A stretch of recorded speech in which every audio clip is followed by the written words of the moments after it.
Ese wigeze kuri turi kurya imbuto nyinshi cyane zitandukanye nk'amapera, amaronji, inanasi, amatunda, pome, watermelon, avoka ndetse n'ibindi?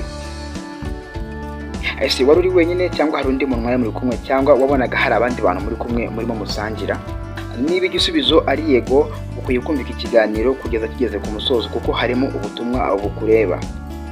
Kandi nawe waziriye wumva zirishye cyangwa se zitaryoshye, nawe ukwiriye kucyumva kubera ko nawe harimo ubutumwa bwawe. Ndabasuhuje kandi mbahaye ikaze mwese aho mugiye muherereye. Nizere ko Nyagasani akomeje kugenda abarinda cyane. Yes, nanjye meze neza. Rero ndigarukiye kuri uyu munsi wa none ngo tugire byinshi tuganira ku bijyanye n'inzozi ngiye kuba nakubwira, cyangwa se ku bijyanye n'inzozi umwe mu bakunzi bacu yatwandikiye adusaba yuko twamusobanurira akamenya icyo bishatse kuba byavuga ibyo yarose. Kwibutsa ko nawe ubishatse wajya unyandikira muri comment ukambwira ngo narose nibi, nkabasha kuba nagenda ngufasha neza cyane. Ese wigeze kuri turi kurya imbuto nyinshi cyane zitandukanye nk'amapera, amaronji, inanasi, amatunda, pome, watermelon, avoka ndetse n'ibindi?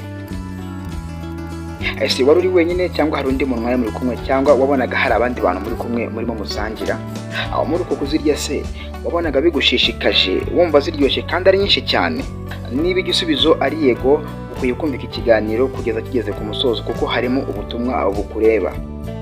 Kandi nawe waziriye wumva zibishye cyangwa se zitaryoshye, nawe ukwiriye kucyumva kubera ko nawe harimo ubutumwa bwawe. Mbere yuko ntangira neza, kambaze mwibutse gukanda subscribe niba ari ubwa mbere ugeze kuri channel yacu.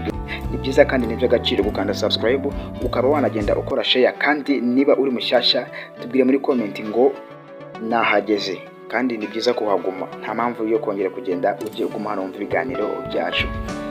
Nkwibutsa ko mu cyanzu.com ariho hantu hari kuva ibikoresho byiza by'ikoranabuhanga, cyane cyane aba content creator bo rwose ibyabo byose barabizanye, nta mpamvu zo kujya imahanga. Ama sound card, ama stand ya kamera ndetse na telefone, ibintu byinshi bigiye bitandukanye byose umu content creator akenera biriyo. Rero wifuza kubavugisha ni 0788421133, bahamagare bagufashe ibintu bikomeze kuba byagenda neza cyane. Izi nzozi ushobora kuzifata nk'ibisanzwe, ariko ndakwibutsa ko inzozi nk'izi ziba zifite ubutumwa bukomeye.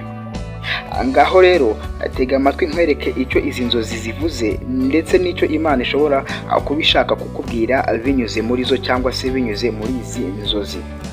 Nkwibutsa ko izi nzozi twazisangijwe n'umwe mu bantu badukurikira kuri YouTube, bivuze ngo nawe ushatse wajyamo ukatwandikira tukagufasha, cyangwa se ugaca inbox kuri nimero yanjye nkaba nagufasha tunyuze kuri WhatsApp. Ntago ari ibintu bigoye cyane. Reka turebere hamwe ubusobanuro bwa mbere ku bijyanye no kurota urya imbuto nyinshi cyane. Imbuto mu nzozi ni ikimenyetso cy'umugisha.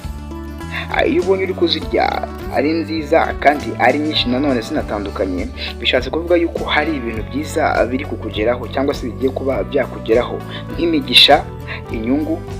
Ibyo wasabye Imana bishobora kuba biri hafi kugaragara, cyangwa se biri hafi kuba byakugeraho.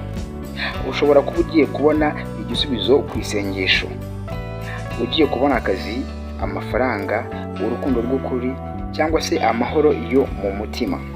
Nizere ko turi kugendana neza cyane. Gusarura ibyo wabibye, hano ni ku ngingo ya kabiri.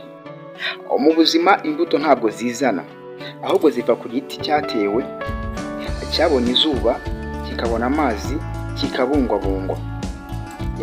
Izo nzozi rero zibwira umuntu ko ibyo wabibye mu gihe cyashize, nko kwihangana, ibikorwa byiza, amasengesho, ubuntu, igiye gutangira kwera imbuto nziza kandi nyinshi.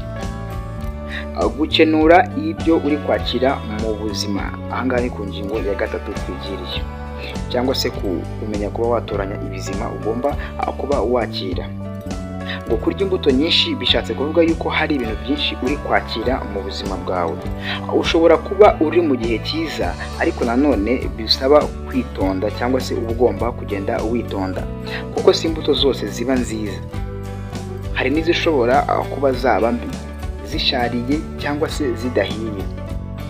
Ese imbuto waryaga zari zishariye? Niba zari mbi, ni gihamya yuko hari ibintu uri kwakira mu buzima ariko bitazakugirira umumaro.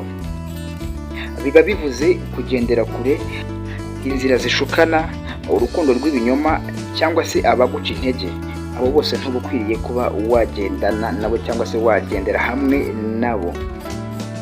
Reka turebere hamwe icyo imbuto nyinshi zivangavanze bishatse kuba byavuga.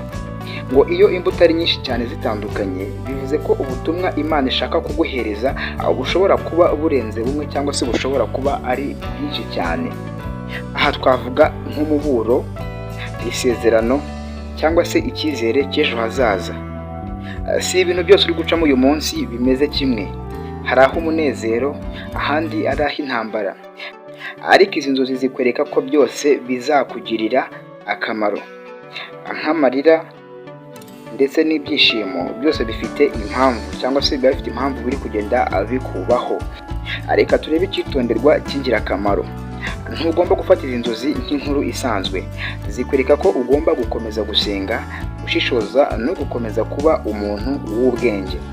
Niba uzi neza imbuto ziryoshye n'izo mbi, ni wowe mugisha uzamenya cyangwa se ni wowe ugomba kuzamenya guhitamo no kwirinda.